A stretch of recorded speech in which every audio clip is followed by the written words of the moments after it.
Good afternoon, traders, and welcome to this week's Forex Focus, the show where we look ahead at the opportunities that could be setting up in the FX markets.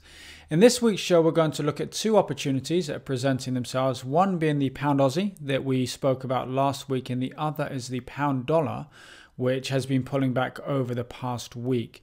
We're still holding our short euro dollar trade and short Aussie dollar trade, which we will also take a look at. So without further ado, let's jump over to the charts.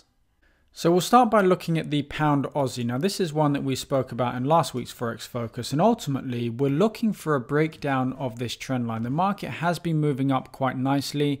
It's been respecting this trend line here. Let's move that in a little bit closer. It has been respecting this trend line here, as you can see, not once but twice, three times, and now fourth time. It's coming down to this trend line. It's sort of bouncing away from this sort of price area. Now, the interesting thing here is the fact that the market is now, whereas before, every time it came down to this trend line, it had previously broken out from a previous high, so it's making higher highs and higher lows. Now that we're coming down to this trend line, look at the price action here. Look at the context of the price. So instead of the market making higher highs and higher lows, it is in fact making a lower high. Now, if we get a break below here, we then have a lower low and we have a trend reversal from the daily perspective. So that's really what we're going to be waiting for here. We're not going to jump right in on this. We want to wait for the market to prove that it does want to go lower. But if it does, we'll then jump down to sort of maybe the 4 hour, the 1 hour time frame and look for our entry. So this is one that's still on our radar, but we do need to wait for the price to show us what it's going to do. We can't just jump in there in the hope that it's going to break lower. We need to wait for the markets to come to us. That's a very, very important lesson about being a successful trader. Just because we think something's going to happen, it doesn't mean that the market's going to do it. So we're going to wait for proof there before we jump into that trade. The other trade that we're looking at is the pound dollar. Now, with the pound dollar trade, it has been going shorts for a long period of time here. If we start by taking a look at the daily charts, you can see that it's literally been nothing but down since the middle of last year. So June of last year, as you can see here, the market's just been going lower and lower and lower. And we believe that it's going to continue to go lower, at least until the elections are out of the way. So how can we play this? Well, if we drill into the 1 hour chart here, and it's very similar to the trades that we took on the Euro New Zealand and the pound New Zealand a few weeks ago. Ultimately, we're waiting for the markets to break through this trend line here. We've also got this support level. So what I'm going to do from a personal perspective is I'm going to wait for the market to break through this trend line and then break below this support level there at 1.4914. Then I'll be entering my position. I'll have my stop above the highs there, and I'll be targeting to go towards these lows on the initial movement. So as you can see there, a pretty nice risk reward trade on the table for us. We'd be in there at around 1.4910. We'd have our stop above at 1.5060, so 150 pip stop.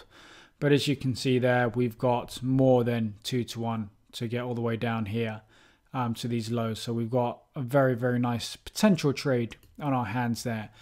So that's really it from a pound dollar perspective. As I said, if you look at it from the dailies, it is definitely trending downwards.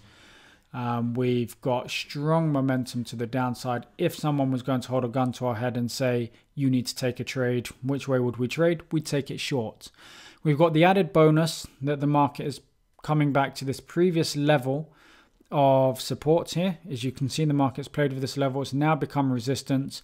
So we're completely looking for the market to respect this level and allow us to get in short. Unfortunately, they're the only opportunities, the only real opportunities that are on the table for the moment. The market is in a bit of a pullback phase. There's lots of consolidation amongst all of the other charts. So we need to be patient as traders. We need to wait for the markets to move, to give us a momentum move in any direction is fine. And once we have the momentum move, then we have a clue as to what the bigger players are doing, and hence we can look to take a position accordingly. We'll just quickly cover the two trades that we are in, which is the Aussie dollar, which we've been in for a while now.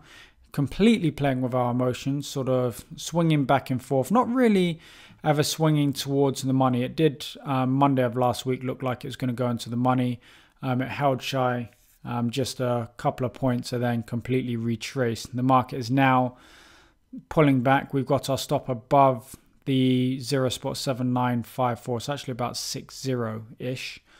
So we've got it above those highs there. We still have faith in this position. We're not going to mess with it because we believe fundamentally this is going shorter in the sort of medium term.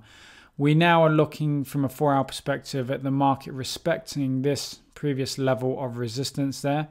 So if it can respect that level, it will keep us away from our stop all the way up here. As I said, at around 0.7960. And it looks like the market is topping. Granted, this is Friday's trading, but it does look like the market is topping there. And we could be seeing the market take another move down towards the lows.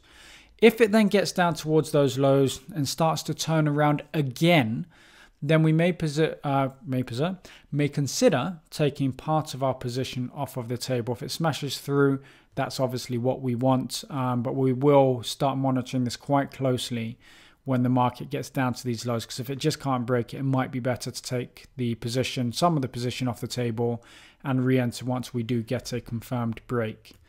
The euro dollar was doing very nicely for us. Unfortunately, it's pulled back a little bit.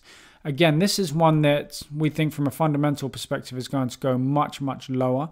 And we want to be there to take advantage of it. And we're willing to take a little bit of pain to be able to do that. I believe last week's video we spoke about adding when we get below these lows here.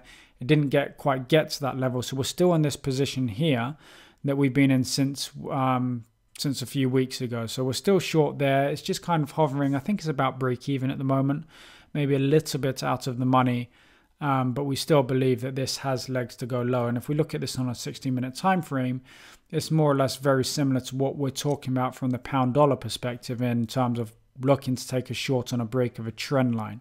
We wouldn't do that here because we're already in this trade, but it just goes to show that we're looking at very similar things. So the dollar has been consolidating over the past week, but when it starts this march against all of the other majors, we completely believe that it's going to go lower and lower and lower, and we are going to act accordingly.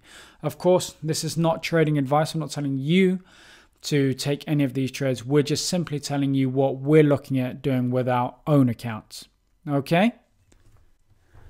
So that wraps up this week's Forex Focus. I hope you've all got some good value out of that. You can see what we're looking to trade on our own accounts. I'd like to say thank you very much for all of you guys and girls that are commenting on the videos. Really appreciate that. It's nice to see interaction amongst yourselves as well. So I've seen a couple of debates there between a few of you. So that's really nice to see. And just very quickly before we close off the video for today, I just want to talk a little bit about what we do with these Forex Focus videos, these Forex Focus sessions here. Ultimately, we're showing you what we're looking to do with our own accounts. It's to give you an overview of the markets and the direction that we're looking to trade in the trades that we're going to take.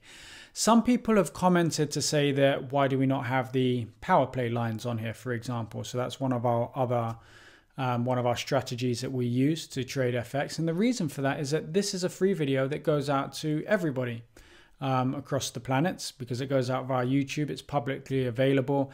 And it really wouldn't be fair for us to give the signals that the power play gives up to everybody for free when our members have paid good money for that. So that's really the reason for it. It's not that we don't trade the power play. Of course we do. That's one of our primary entry techniques for getting into the markets. What these videos here are for is to basically give you a very good overview of the direction that we're looking to take. And then obviously you can go away and do your own due diligence and decide whether or not it's the right trade for you to take. Okay? So I hope that all makes sense. I hope that's okay with everybody. If you have any questions, please feel free to post them in the video below. Otherwise, thank you very much for watching this week's episode. And until next week, good trading.